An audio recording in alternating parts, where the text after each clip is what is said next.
నేను అనను అట్లా వెంబటే తీర్పు తీర్చాను. ఎందుకంటే తీర్పు తీర్చే అధికారం మనకు లేదు కనుక మీకు కూడా కనబడతాయి. ఎవరిని తీర్పు తీర్చకండి, బాధపడండి, దుఃఖపడండి, ఏడవండి, కన్నీరు ఏడవండి. కానీ వాడి సంటోడు అసంటోడు అని మొత్తం అనకండి. అది సంటది అసంటది అని తీర్పులు తెచ్చుకోండి. జాగ్రత్తగా వినండి. వింటున్నారా? వారి దుఃఖమునకు ప్రతిగా, ప్రతి అంటే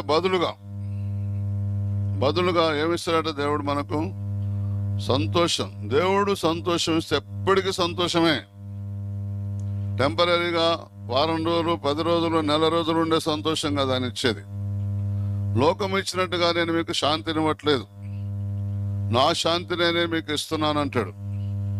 లోకం తాత్కాలికమైన శాంతి ఇస్తుంది. తాత్కాలిక కరెంటు పోయిందంటే మళ్ళీ మన పని, ఫ్యాన్ నడవదు, ఏసీ నడవదు, ఇంకా మిక్సర్ నడవదు ఇంట్లో.